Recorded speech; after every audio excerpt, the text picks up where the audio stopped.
Hello and welcome back to my channel let's make GS easy.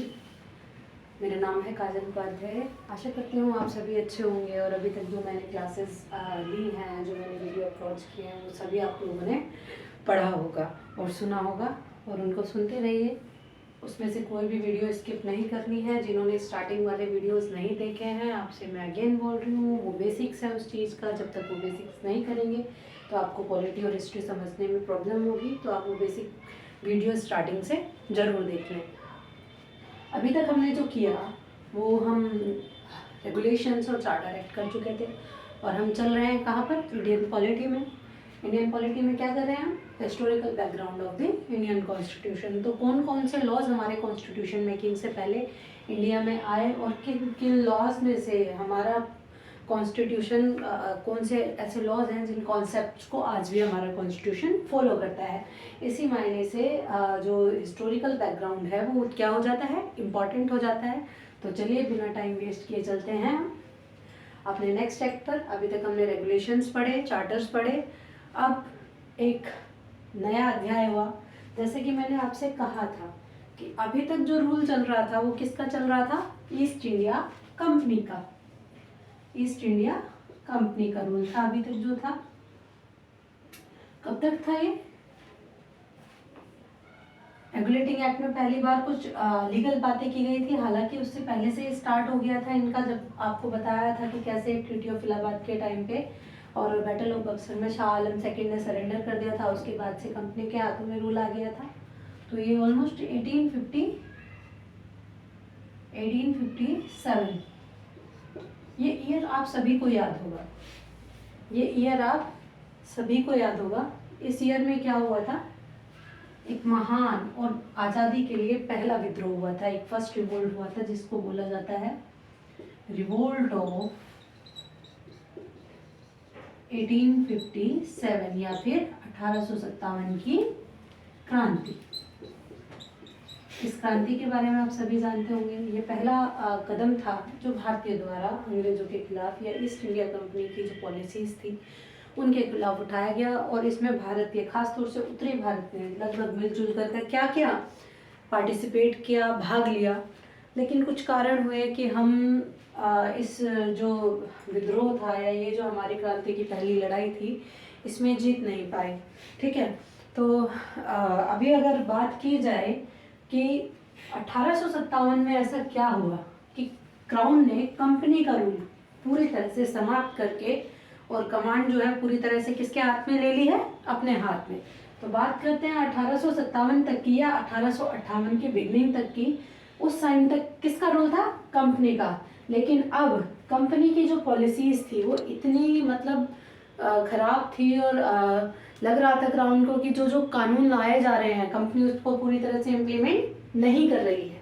ठीक है, और उसी का कारण माना जा रहा था 1857 के विद्रोह को, क्योंकि इंग्लैंड में लगातार, लंदन में ज़्यादातर बोला जा रहा था कि they are not treating Indian as they are treating to English. ठीक है, आप वहाँ पे सिर्फ रूल कर रहे हैं, सिर्फ अपने बेनिफिट के लिए कर रहे हैं, फायदे के लिए कर रहे हैं। आप इंडियन पॉपुलेशन को क्या कर रहे हैं, क्रश कर रहे हैं। कुछ भी ऐसा नहीं कर रहे हैं जो कि इंडियंस के फेवर में हो या उनके हित के लिए कार्य करता हो।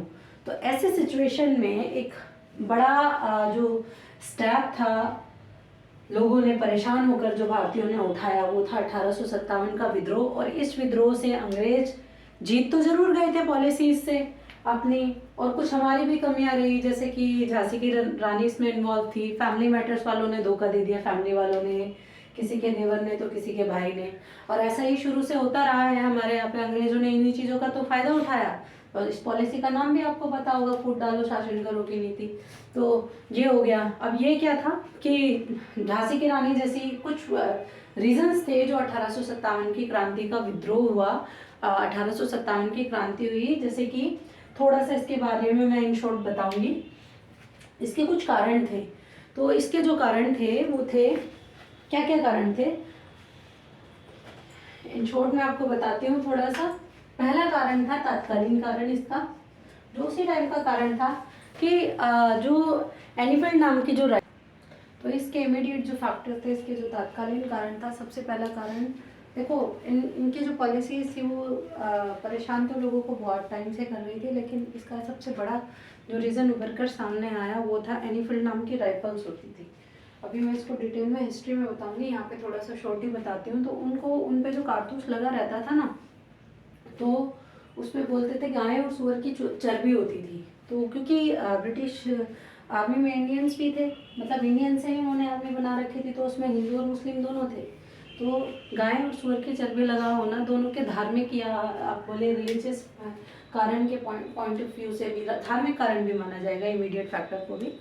तो वो मुंह से छीननी पड़ती थी। तो जब इस बात का उन लोगों को पता चला तो वो अंग्रेजी सरकार के विरुद्ध हो गए। हालांकि इसके पीछे एक स्टोरी है जो मैं बाद में बताऊंगी आपको। और आपने सुना होगा कि इसके बाद मंगल पांडे ने क्या कर दिया था, विद्रोह कर दिया था, और उनको फिर 1857 8 अप्रैल को कहाँ फांसी दे दी गई थी, बंगाल के बैरकपुर में ले जाकर उनको फांसी दे दी गई थी। इसी तरह से उनके पीछे जो उनके मेरठ जो छावनी थी, बहरमपुर छावनी थी, वहाँ के सिपाही उनके फांसी के विरोध में उठ खड़े हुए और दिल्ली पर आके उन्होंने बहादुर शाह जफर, जो कि अंतिम मुगल शासक थे, जैसे कि मैंने प्रीवियस क्लासेस में डिस्कशन किया था, 1707 में डिक्लाइन तो औरंगजेब के साथ शुरू हो गया था, लेकिन छोटे छोटे तौर पर उसके उत्तराधिकारी थे। तो जो लास्ट उत्तराधिकारी उनका था वो था बहादुर शाह जफर। तो बहादुर शाह जफर को अपना नेता उन्होंने क्या कर दिया, घोषित कर दिया। जैसे उन्होंने नेता घोषित किया, इन्होंने उठा के उनको म्यांमार की जेल में फिकवा दिया और मतलब भिजवा दिया। और आज भी उनका मकबरा वहाँ पर म्यांमार में आपको देखने को मिल जाएगा। तो इस तरह से विद्रोह की शुरुआत तो यहाँ से हुई, ठीक है।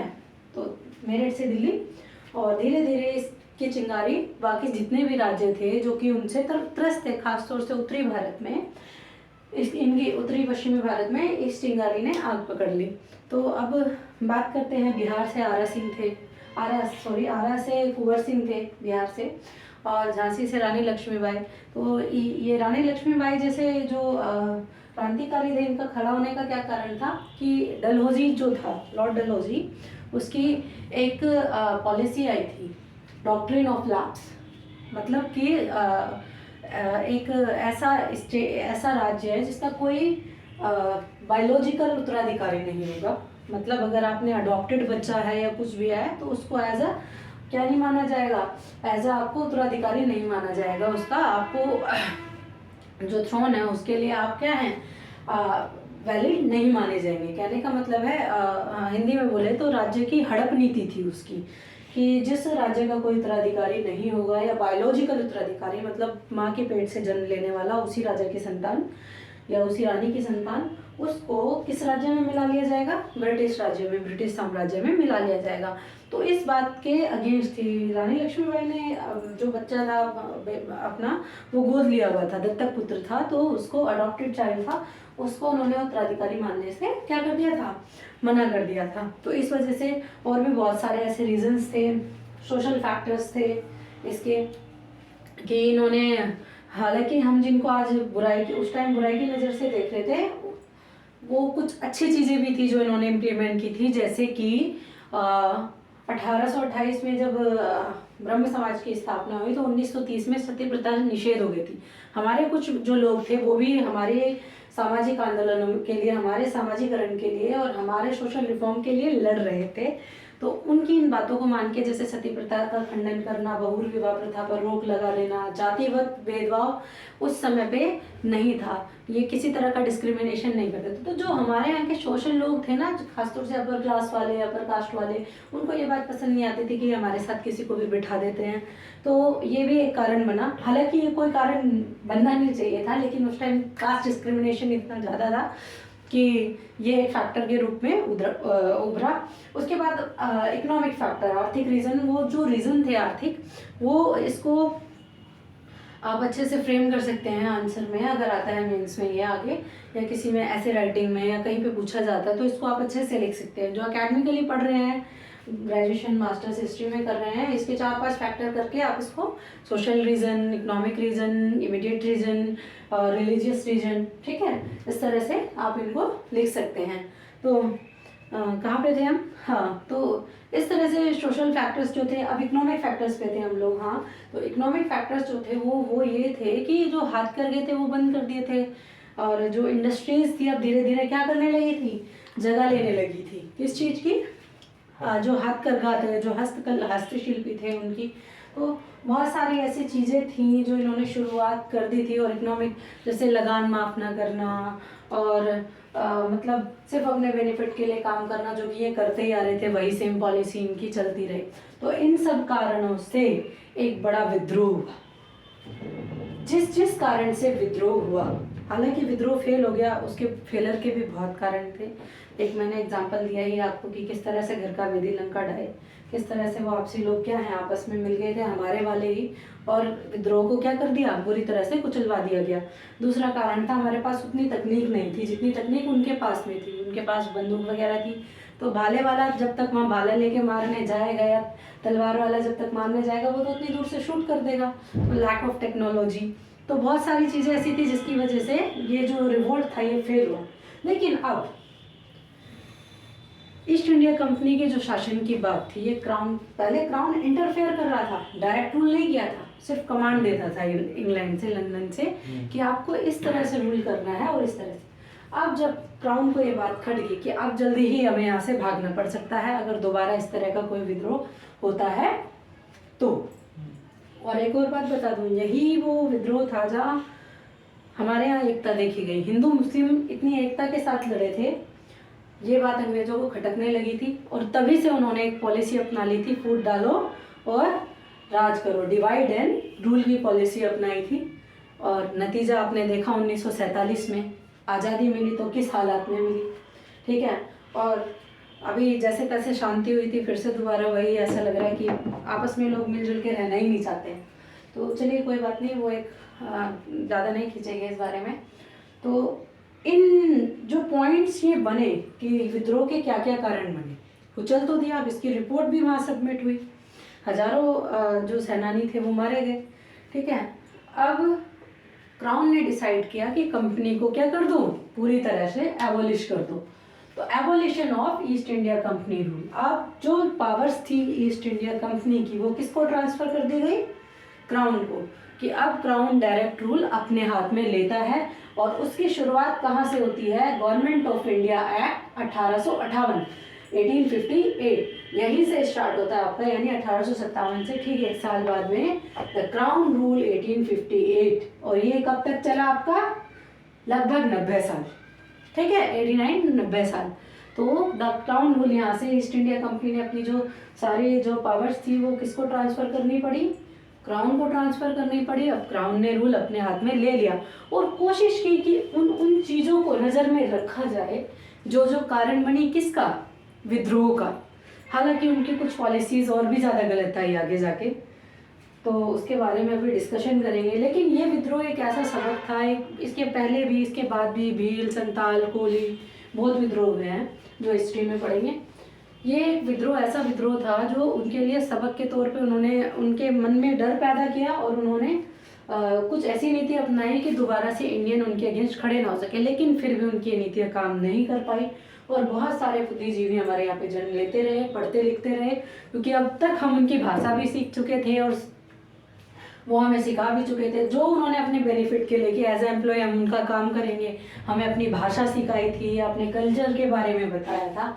अब क्या हुआ, अब हुआ ये कि अब हमने वो उनके अगेंस्ट यूज़ करना शुरू किया, हमने अपने अधिकारों की मांग करनी शुरू की। और जैसे जैसे हमने अपने अधिकारों की मांग की तो क्राउन से बनकर और इवन इंडिया में भी ऐसे ऐसे रूल बनाए गए ताकि इंडियंस को सेटिस्फाई किया जा सके और उनको सेटिस्फैक्शन मिल सके। लेकिन जो चिंगारी थी किसकी, क्रांति की, याद रखना, प्लासी की लड़ाई में 100 साल पहले इन्होंने पूर्णतः वर्चस्व दिखाने की कोशिश की थी, जब सिराजुद्दौला को मीर जाफर से मिलकर धोखे से मार दिया था उन्हीं की सेना ने, ठीक है। और अब यहाँ पे शुरू होता है कि 100 साल बाद कैसे, सिराज ने मरते मरते, कुछ रिसोर्स कहते हैं कि ये कहा था कि आज से ठीक 100 साल बाद मेरा देश आज़ाद हो जाएगा, 100 साल तो तुम हमें और परेशान करोगे। और उस स्टेप तक हम पहुँचे भी थे, लेकिन फिर वही गद्दारी जो प्लासी के टाइम पे हुई थी उसने इस विद्रोह को दबा दिया। लेकिन अब इसके बाद लोग इतने अवेयर हुए कि जल्दी जल्दी उन्होंने क्या करना शुरू किया, जैसे आगे जाके लगभग 20 साल बाद या 30 साल बाद कांग्रेस की स्थापना हो जाएगी, कुछ एक्ट्स हो रहेंगे और धीरे धीरे वो अपने जो राइट्स हैं, अपनी जो रिप्रेजेंटेशन है, presentation of Indians in the Indian rule ही तो है, जैसे कोई भी करो एडमिनिस्ट्रेशन तो इंडियन ही है, उसमें इंडियंस की जो वो है उनकी डिमांड बढ़ानी शुरू कर दी। और इसी तरह से अभी जो एक्ट आएंगे ये है आपका गवर्नमेंट ऑफ इंडिया एक्ट, इसको गुड गवर्नमेंट एक्ट भी बोला जाता है। उन्होंने बोला ठीक है अभी तक जो हमसे गलतियां हुई हैं हम उनको हटाते हैं और कंपनी को हटा ही देते हैं, हम गवर्नेंस सब किसके हाथ में ले लेते हैं, अपने हाथ में ले लेते हैं। और क्योंकि हम एक अच्छी सरकार है, खुद को उन्होंने क्या बोला, गुड गवर्नमेंट ऑफ इंडिया। तो हम अब भारत के लिए कैसी सरकार साबित होंगे, अच्छी सरकार साबित होंगे। ऐसा किसने कहा, क्राउन ने। ठीक है, आशा करती हूँ आपको यहाँ तक समझ आएगा। आप थोड़ा सा स्पीड को कम करते हुए पॉइंट्स को समझिए। Abolition of east India company, यानी कि अब कंपनी का जो दायित्व है वो समाप्त हो चुका है और कंपनी ने जितनी भी शक्तियां थी अपनी किसको ट्रांसफर कर दी हैं, क्राउन को। ठीक है, रूल किसके हाथ में है, क्राउन को। अब कौन कर रहा है शासन, क्राउन। ओके, अब 1773 के रेगुलेटिंग एक्ट में क्या चेंज हुआ था, सेंट्रलाइजेशन के लिए बताइए। गवर्नर ऑफ बंगाल क्या बन गया था, गवर्नर जनरल ऑफ बंगाल बना था, गवर्नर जनरल ऑफ बंगाल। और governor general of Bengal governor general of India कब बना, 1833 में। ठीक है, फर्स्ट चार्टर। ठीक है, सेंट्रलाइजेशन की तरफ फाइनल स्टेप। ओके, अब जो गवर्नर जनरल ऑफ इंडिया है, ध्यान दीजिएगा सभी। तो पहले governor general of India Bengal कौन थे, Warren Hastings. Governor general of India कौन थे, विलियम बेंटिक। मैं बार बार इन चीजों पे जोर दे रही हूँ, इनसे क्वेश्चन आता है, ध्यान रखिएगा। इनमें अंतर में बच्चे कंफ्यूज हो जाते हैं कई बार। ठीक है, अब जो गवर्नर जनरल ऑफ इंडिया है इन 1858, ठीक है, वो बन चुका है वॉइस रॉय। क्या बन चुका है, वॉइस रॉय ऑफ इंडिया। तो governor general replace with voice Roy. और ये कौन थे first, Lord Canning. He was the first voice Roy of Lord Canning India. ठीक है, तो अब क्या हुआ, और ये वॉइस रॉय कौन होता था, ये डायरेक्ट रिप्रेजेंटेटिव था ब्रिटिश क्राउन का। अभी तक तो इनडायरेक्ट तौर पे काम कर रहे थे। ठीक है, इनडायरेक्ट तौर पे काम कर रहे थे। डुअल टाइप की गवर्नमेंट चल रही थी कि यहाँ पे कौन काम कर रहा है, ईस्ट इंडिया कंपनी, और वहां से कमांड कौन दे रहा है, क्राउन कमांड दे रहा है। अब ये क्या हो गया, उनका डायरेक्ट रिप्रेजेंटेटिव हो गया और लॉर्ड कैनिंग ये फर्स्ट था। अच्छा, आपको याद होगा पोस्ट करना इसको, कि कोर्ट ऑफ डायरेक्टर कि किस तरह से कोर्ट ऑफ डायरेक्टर बने थे, कब, 1773 में। ठीक है, याद होगा। और बोर्ड ऑफ कंट्रोल कब बना था, 1784 Pitt's India act, regulating act और पिट्स इंडिया एक्ट आपको दोनों याद होंगे। तो अब क्या काम किया गया, रेगुलेटिंग एक्ट और पिट्स इंडिया एक्ट दोनों में जो बॉडी बनी थी, ठीक है, governing body, court of director और बोर्ड ऑफ कंट्रोल, इनका एबोलिशन कर दिया गया। इनको क्या कर दिया गया, खत्म कर दिया गया। और ये किस बात का प्रमाण था, end of the dual system of government. ठीक है, क्योंकि अब कंपनी का रूल क्या हो चुका था, कंप्लीटली खत्म हो चुका था। एकमात्र सर्वोच्च सरकार थी और वो कौन थी, क्राउन। ठीक है, अब बात करते हैं, अब कोर्ट ऑफ डायरेक्टर और बोर्ड ऑफ कंट्रोल क्या किए, खत्म कर दिए। इनके स्थान पर एक नया जो गवर्निंग बॉडी है वो है, उस बॉडी का नाम था secretary of state for India, यानी सेक्रेटरी ऑफ स्टेट। तो एक नया ऑफिस बनाया गया, किसका, सेक्रेटरी ऑफ स्टेट का। इसको पूरी अथॉरिटी दी गई। ठीक है, जो इंडिया में एडमिनिस्ट्रेशन है उसको कंट्रोल करने के लिए क्या थी, इस पे पूरी अथॉरिटी थी। ठीक है, पूरी ओवर इंडियन एडमिनिस्ट्रेशन। और ये कौन था, ब्रिटिश कैबिनेट का ही एक सदस्य होता था, ब्रिटिश कैबिनेट का ही एक मेंबर होता था। याद रखना, जो 1773 में कोर्ट ऑफ डायरेक्टर बने थे और 1784 पिट्स इंडिया एक्ट में बोर्ड ऑफ कंट्रोल बने थे, उनका एवोल्यूशन हो चुका है। और 1858 में एक नया जो गवर्निंग बॉडी है वो कौन बना है, सेक्रेटरी ऑफ स्टेट, ठीक है। और ये कौन था, ब्रिटिश कैबिनेट से भेजा गया एक बंदा, और इसके पास बहुत सारा कंट्रोल था हमारे एडमिनिस्ट्रेशन को लेकर, मतलब सारा कंट्रोल और सारी पावर किसके हाथ में थी, इसके हाथ में थी। और क्या बोलते हैं, किसके प्रति जवाबदेही थी इसकी, ब्रिटिश गवर्नमेंट के प्रति और वायसराय के लिए, ठीक है। इसके लिए क्या बनाई गई, 15 मेंबर्स की एक काउंसिल बनाई गई, ठीक है।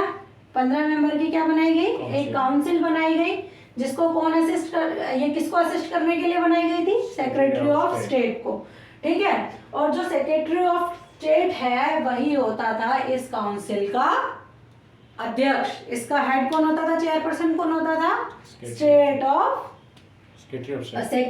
Secretary of state. तो अब बात करते हैं, इसने एज अ कॉर्पोरेट भी क्या काम किया दोनों गवर्नमेंट को कोऑपरेट करने के लिए। एज अ कॉर्पोरेट भी इसने काम किया, एज अ लॉयर भी इसने काम किया। तो इसके पास फुल अथॉरिटी थी मुकदमा चलाने और मुकदमा मतलब करना और मुकदमा होने दोनों के लिए। जो जाना जाता था वो कौन जाना जाता था, सेक्रेटरी ऑफ स्टेट। मतलब मुकदमा कर भी सकता था, हटा भी सकता था। तो ये अथॉरिटी किसके पास थी, सेक्रेटरी ऑफ स्टेट के पास। तो he was capable to swing and being swayed in India and in also in England.